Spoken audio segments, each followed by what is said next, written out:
Hey, hey.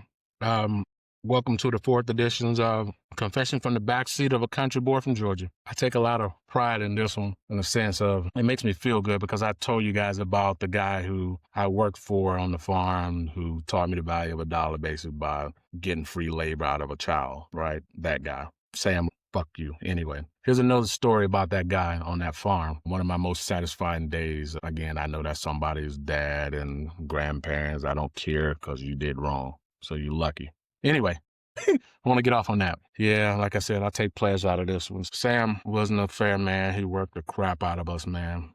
And I gotta say, when I say us, meaning my older brother, Steve, and our two cousins, Mark, and we called them Chubby, Mark and Chubby. They were very good kids, man.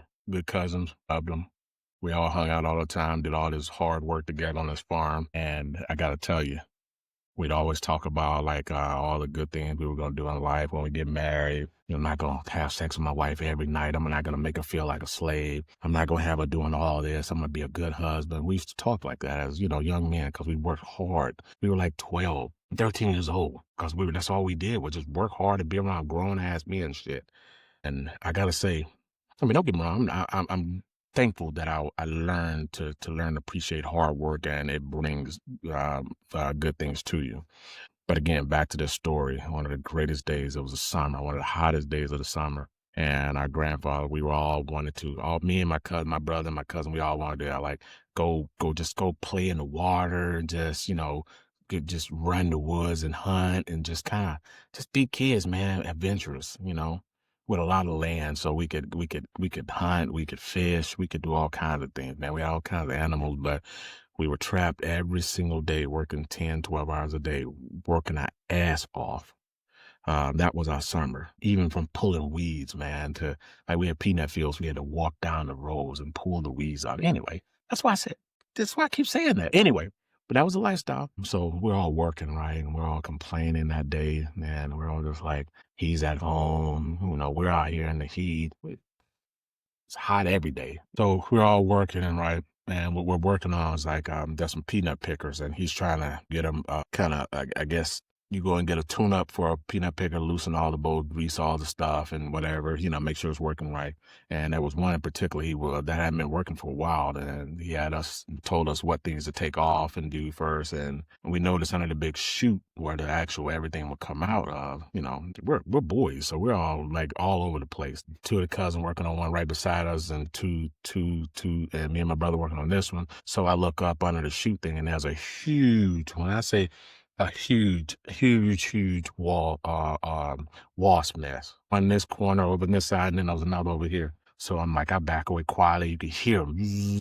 I'm like, I don't want no part of that shit because I've already been stung many times. And plus, one of the cousins, he's allergic. He gets stung, he swells up. I'm talking, his hand turns into a huge global fist with no fingers. We don't want no problem with that. So we figured, hey, this is a way for us to get out of this, get out of work so we can go play. Let's go tell Granddad, that there's wasp all in here. So we all decide, and then we're like, okay, who's going to go and tell him? So he's an angry man. Yeah, I get the whole Hellraiser born to Christian again. Well, he must have forgot the Christian part. Anyway, so it get up, nerves up, none of them would tell. So I figured I'm going to go down. I walk down, go to tell him. So his wife stops me from even getting in there. He's in the bathroom. I don't want to go in there either, smell his shit. So, so I tell her to tell him like, yeah, there's wasps under there. And you hear him listening. He's like, I don't give a damn about no wasps. Tell him to go back and fix what I told him to fix. That's man. Here I am getting yelled at and cursed out by a man shitting on the toilet through a wall. And there's tons of wasps. He don't care. He just don't give a damn. So, all right. So I walk back out and I tell my brother, tell my cousin, and they looking at us like, what? Like, yeah, y'all know that crazy asshole, man. And we see about 2 minutes later, he's in his truck. Remind you, this guy walks with a crutch, laid out, old man, Sam Langs. Anyway, he pulls up. We all standing a couple of feet from the peanut picker, He comes out, huffing and puffing, got on a wife beater, big belly, house shoes on, comes over with his cane. He says something to the ones that are sitting next to not the one with the wasp on it. They're like, Granddad, but it's on there. I don't want to hear nothing about no damn wasp.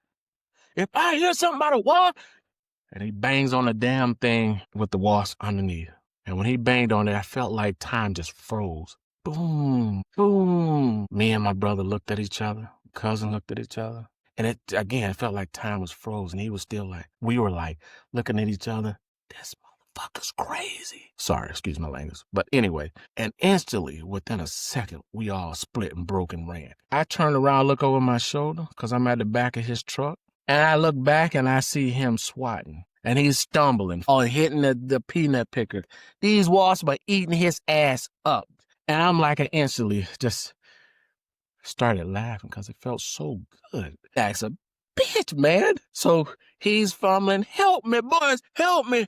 I can't get him off me, help me, boys. And my two cousins are running, they're laughing. My brother's running, he's laughing. I'm at the end of the truck on one knee because I can't run. Because I'm laughing so hard, it's hurting me. My insides is hurting.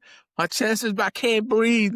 I'm waving at them like, help me. Because I couldn't stop laughing. I finally stumbled my ass back toward where they are. He stumbles his ass away from where they are, gets in the truck, pulls up next to us, says, boys, I'm going to go to the house. I got lumps all in my head.